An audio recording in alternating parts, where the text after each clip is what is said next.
Well, hello, everybody. I hope you're having a great week and that you're enjoying the opportunity to dig into the topic of organizational learning. I think one of the most interesting parts of the discussion of organizational learning is it's just about the evolution of our organizations, of higher ed. And so, as we go into this material, I think it's really critical for us to recognize that there is some organizational learning that happens because we try it and we're trying to get better, right? We're trying to improve. And then there's other organizational learning that happens in response to crisis, right? COVID being a prime example of that, when we're responding to crisis and trying to find a way to be better and be different as an organization. So in terms of some of the content I want to cover today, I want to start just by visiting chapter 6 and some of the key ideas from chapter 6. The first one is this idea of what is organizational learning. And the first part of that is to recognize that it's about scale right off the bat, right? That there's my individual learning, there's my department, there's my college or my division, and then there's the university, and there's different levels of learning that can happen. But the process is similar regardless. So the first one is this idea of knowledge acquisition, right? Gathering information, gathering knowledge, and learning. The second is information distribution. So I get that information and then I share it with my team, with people that are, kind of part of my development. And then the next part is interpreting that information, which goes back to some of the content we covered a couple of weeks ago around sense making. So how do I understand the information I've gained? What does it mean? And how do I engage with it? And then finally, it's after I've kind of learned and I've interpreted it, I've made some decisions, I have that organizational memory, or I remember it, or I sustain some of the things that I've learned. And I want to equate that a little bit with one of the other models that I found around organizational learning. And this one divides it up into learning, doing, studying, acting.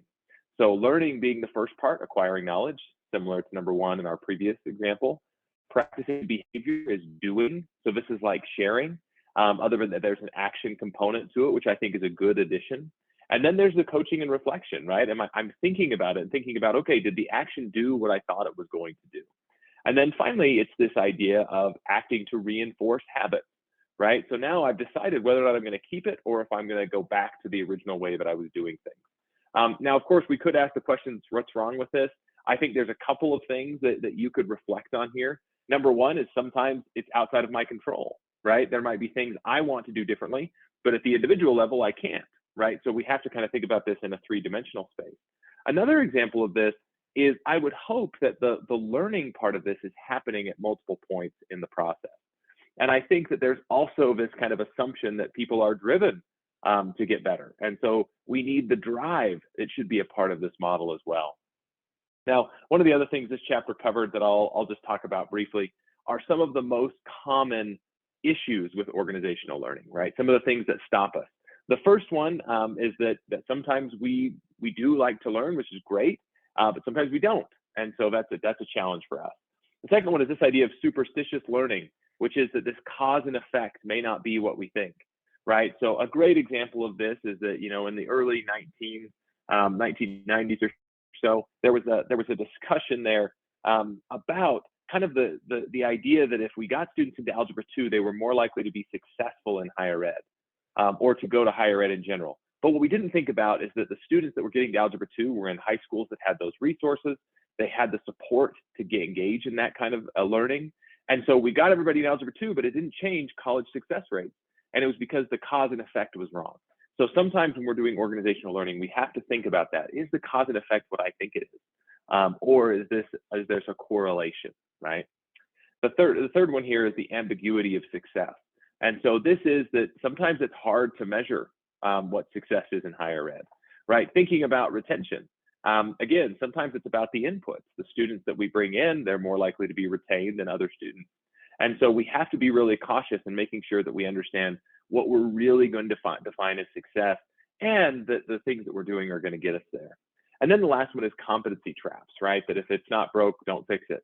So we think just because something's working that this might be the best way to do it. But the truth of the matter is that is not always the case, right? Just because it's working doesn't mean that it's the most successful or the best way for us to engage with what we're trying to do. This week, we also spent some time with an article from Mary Boyce around organizational learning. And the reason I had you read this article is because it ties organizational learning to change. And it talks about how a lot of change efforts are not successful, or we don't even have the metrics to determine if they're successful. And so she talks about, why is successful change so hard? right? She talks about how sometimes it's that we haven't defined what the change is. Sometimes it's that we don't have all the stakeholders on board. Sometimes it's that the change itself is difficult, right? There's just too much of a steep learning curve to make that change. The other thing that she talks about in the article is what are the successful indicators of organizational change? And so that's something we have to define for each of our own organizations, is what does success look like we've already said. And then, of course, also talks about first order and second order change. But one of the things that I wanted to highlight is she talks about how research suggests that successful innovation mainly occurs on the fringe of institutions and not at some of these kind of larger core institutions. And her argument for this is that sometimes these smaller campuses are able to adjust quicker and they can make changes. So for example, if we were to take Texas Tech, there's, a dozen residence halls. And so one change in one residence hall, if we're going to change it for everybody, it has to happen in this kind of broad, planned out approach. Whereas if I only have one residence hall, I can make a change tomorrow and it's not a big deal, right? There's a great revisionist history episode. Revisionist history is done by Malcolm Gladwell. It's a free podcast, but it's called Food Fight. And it's about how, there's two of these private liberal arts colleges. One of them is known for their amazing food, Bowdoin College. And the other one, Vassar, the quality of food has consistently gone down over time. And I'd encourage you to listen to it because it's an example of organizational change where Vassar made the decision, we're going to try and do more, merit and need-based scholarships, whereas Bowdoin decided to invest in other parts of the organization of their campus. Those are decisions, not saying that one is right or wrong.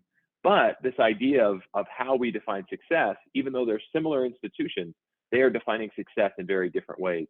And they also illustrate how, small organizations can make bigger and quicker changes.